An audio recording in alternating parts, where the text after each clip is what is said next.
Hello. In this video, I will be talking about the thoughts that come from Satan.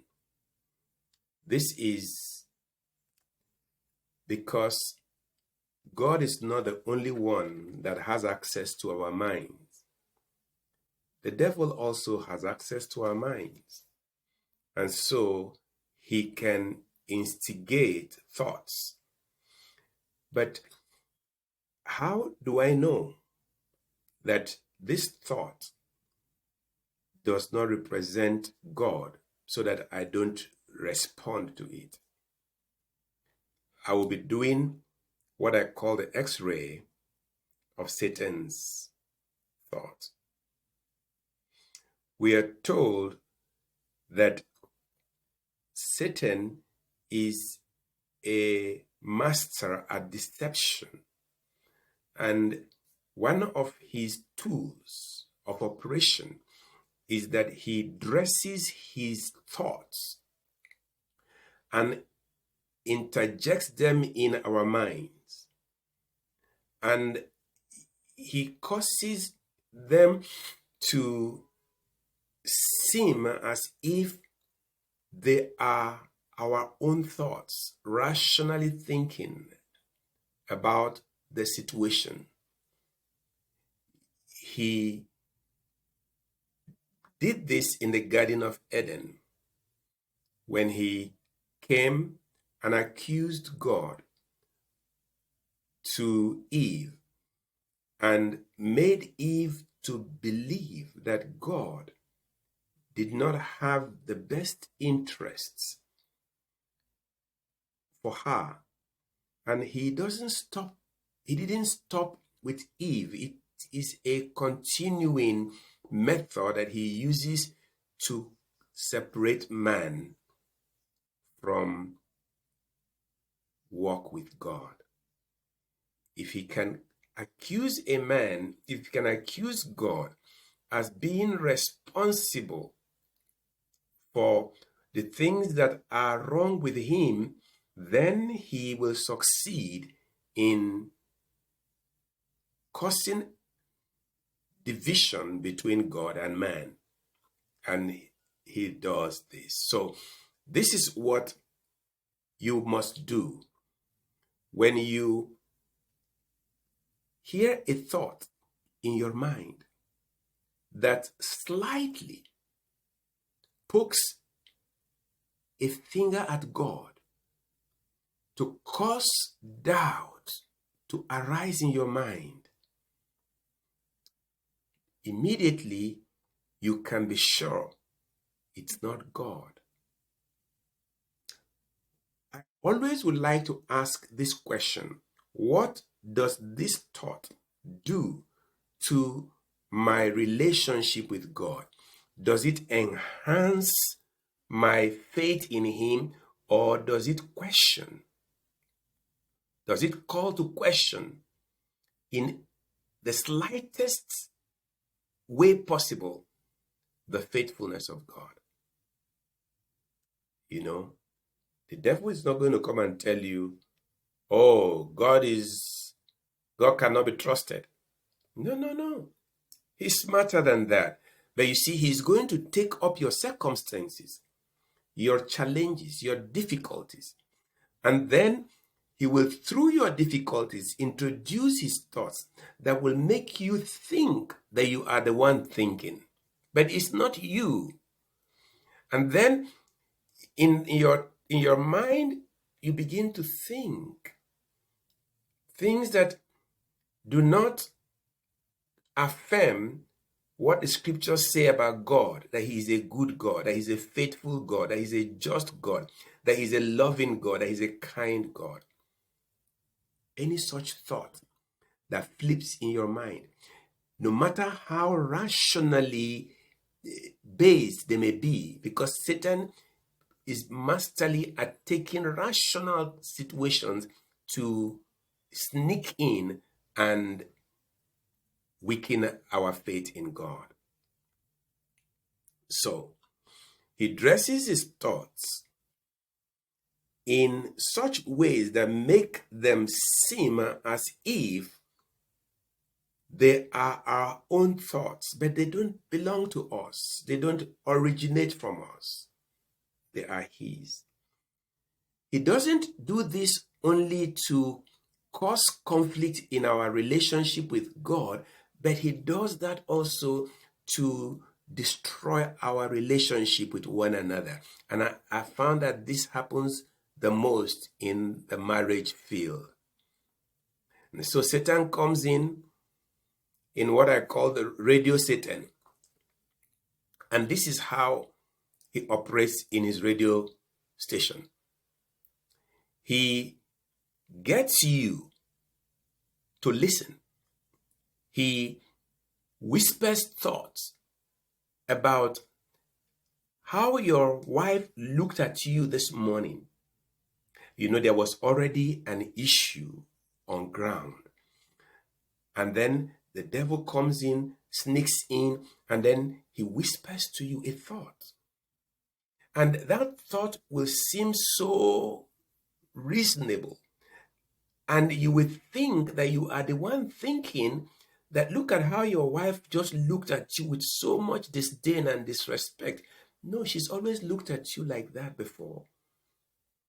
But this time, there is a situation on ground. And the devil comes and pops that thought. She doesn't respect you. And, you know, he doesn't stop with you. And you see, once you tune into that station, you're listening to his thought, he is also ministering to your wife. And he is saying to your wife, can you see the way he's treating you? Don't receive it. Don't stand for it. You must resist him. Now, are you seeing something? That he is playing on your circumstance and your weakness, your imperfection, to question, to make you to violate something that God expressly says of you. Husband, love your wife as Christ has loved the church. Wives, be subject to your own husbands as the church is subject to Christ in all things. But you see, this thought is brought in, and the target is to cause you first to dishonor God by violating his word, and then stir up animosity between you and your spouse. Oh, how he does this perfectly. And he's ruined many marriages. Many good relationships have been ruined by this operation of the devil whispering thoughts that seem rational given your present circumstance. But don't be deceived. That's his game. The next thing he does is that he also brings in damning thoughts that will cause people to come against themselves. What do you think makes people to commit suicide, to come into depression? Their thoughts of hopelessness. The devil comes and says,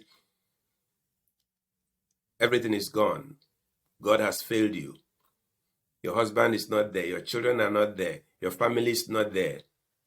You're no use. And he paints a bleak picture of the future for you. And he gives you a sword. Puts the sword in your hand. He cannot stab you with a sword.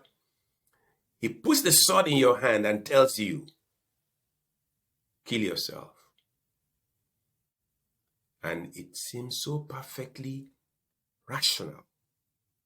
But who is speaking is the devil.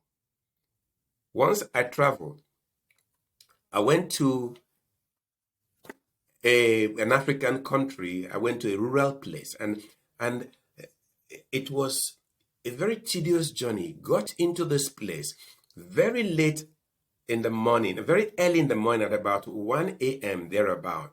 And the place was deserted. I'd never been there before, but there was a filling station with a public phone booth. And I met a young man, a taxi driver, who turned out to be a pastor. Explained to him my mission, and he took me to where I was going. And as he was about to leave, I called him and gave him 3 copies of my books: Identifying the Voice of God, Healing for Your Marriage, Knowing Who to Marry.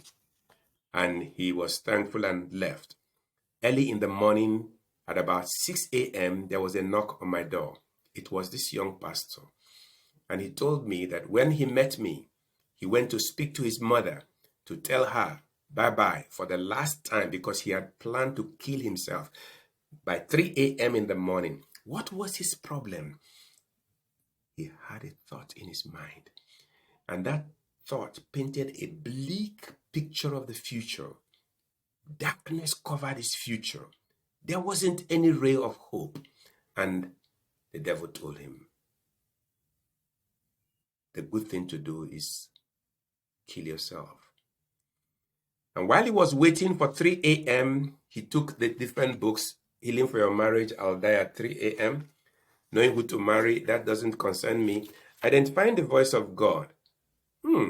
He just began to browse through, and he said he got to a page and there was a word written boldly: the voice you're hearing could be Satan, who wants to kill you. And he kept the book, and it dawned on him that that voice was not his rational thinking about his situation, but it was the evil thinking of the enemy of his soul, who sneaked it in to damn his life.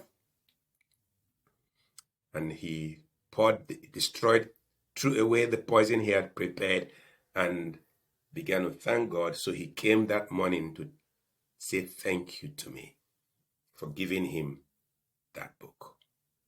You see, Satan is your adversary. His voice has damned the souls of many.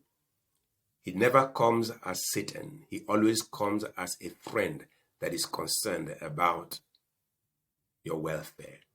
But when you examine the thoughts and match it against what the Word of God says, you will recognize that this is not you, neither is it God, but it is your adversary.